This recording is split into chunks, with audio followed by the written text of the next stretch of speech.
kahapon ang ating pagbibigay ay paanyaya ni Jesus na manatili kayo sa akin at mananatili ako sa inyo.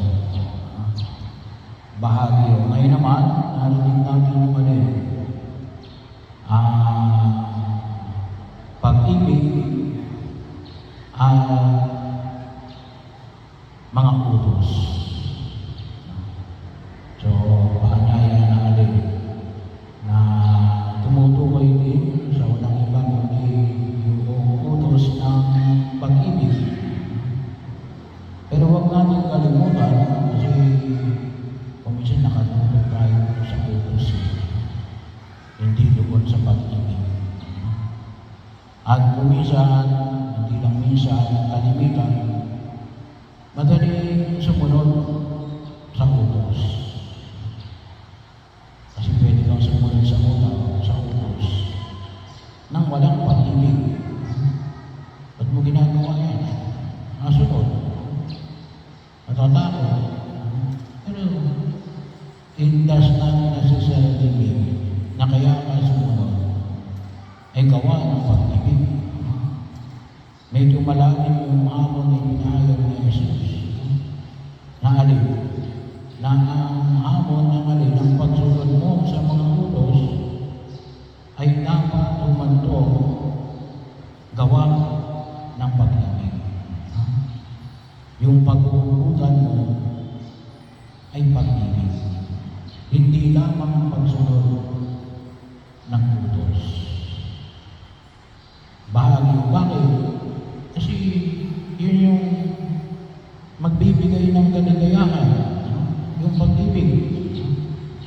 Kaya nga anong term na ginamit ni Jesus, upang makahati kayo sa kagalakan ko. Makahati kayo sa kagalakan ko. Yung kagalakan ng Diyos. At kapag tayo nangyari sa kagalakan ng Diyos, anong sabi niya? Magiging lubos ang ating kagalakan. Yung kasiyahan natin ay up to the max. Pero, paano natin gagawin ito? Ay, ang unang pagkilos nito ay tututusin. Ay nakita natin at ipinagkakataon mismo sa atin ng ating Panginoon Jesucristo. Natin na dapat maging maliwanag sa atin natin. Tayo ay unang inibig ng Diyos. Tayo unang inibig ng Diyos. Pero minsan may mga tao malupit sa kapwa. Bakit? Ay hindi nila naranasan ang pag-ibig. Bahagi yun. Ano naranasan nila? Kalupitan. Kaya yun yung pangunahin dapat na makita natin na tayo unang inahalin ng Diyos. Hindi lang pa siya makita natin at maunawaan natin natin, mahal natin ng Diyos. Dapat din maramdaman natin yung pagmamahal ng Diyos. At kung sino, nakikita natin yan sa mismo pagdarasal natin ng Credo. Simula natin sumasampalataya ako sa Diyos na makapangyarihan sa lahat ng may gawa ng langit at lupa. Ay bahagi yun, sumasampalataya ako ay sa Kristo minsan ng anak ng Diyos. Nalit ipinakita sa atin kung paano tayo minahal ng Diyos. Kaya tayo tinubos mula sa kasalanan, gawa ng alin, paghihirap at pagkamatay ng ating Panginoon sa Kristo. Pinaging tao para lubos natin maramdaman, makita, makaisa yung kahulugan ng pag-ibig na yan ng Diyos at patuloy tayong ginagabayan ng Espiritu Santo. So, maliwanag yun. Una, ibigay ng Diyos ang kanyang pag-ibig. Kaya lang, sabi na natin, kinakailangan matanggap natin. Kasi alam naman natin, hindi lahat na ibinigay, tinatanggap natin. Mayroong mga pagkakataon na bakit hindi mo nararamdaman isa sa mga magulang, sa mga anak. Minsan, may mga anak na alin, ang paninilaya alin, kulang yung pag-ibig ng mga magulang. Hindi sa well, mayroong iba na mawala ka na walang amor yung mga magulang. Pero yung iba, kumisan bakit? Hindi naramdaman ng anak yung pagmamahal ng magulang. Bakit hindi nila naramdaman? Hindi nila tinangkap. Hindi nila tinangkap. Bahagi yun. Mga pagkakataon. Hindi naman lahat. Pero may mga ganon. Ganon din sa Diyos. Kuminsan niya, sabi natin na hindi tayo mahal ng Diyos. Mahal tayo ng Diyos. Bakit hindi ba natin nararamdaman? Kaya napakahalaga ko na maunawaan natin at maramdaman natin yung pag-ibig ng Diyos. Bakit? Yun ang simula. Sabi nga natin, we will not pour out of the empty cup. Hindi tayo pwedeng magbahagi mula sa walang lamang tasa.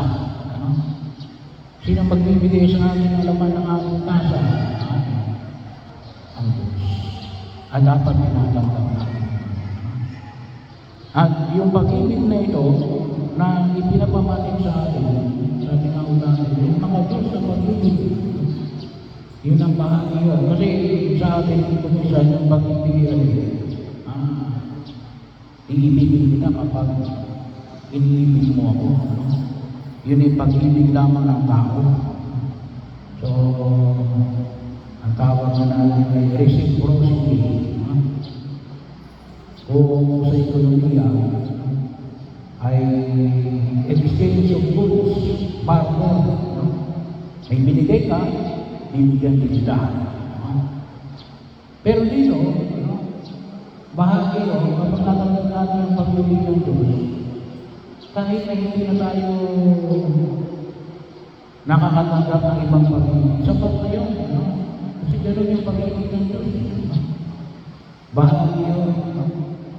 Kaya kung ito sino, ay dito natin hindi na makikita natin na kapag tayo sumunod sa utos ng Diyos sa utos lang, ay alin, tunay na mararamdaman natin yung alin, yung kagalakan. Yung kagalakan na lubos na magmumulot sa atin. Kaya po, para sa kita natin, hindi po lumaramda, ay masasaya. Kasi nagmamahal sila. Lalo-lalo na kapag sumusunod sila sa kanilang mga utos. Kapag ang bagong sumusunod sa utos na may pagmamahal, ang bawat pagkilos, hindi panghihiyaman. Bakit? Yun ay nagmumula sa kanyang pagmamahal. At yun ang dalangin natin. Kaya dalangin natin, si Jesus ay nag-alay ng kanyang sarili. Mahalin ba natin o hindi? Pero sa kanya, ganap na yun. Kaya bahagi yun, bakit? Gawa ng kanyang pagsunod sa Ama at ng pagmamahal niya sa Ama. At nawa, idulog natin na ating matularan.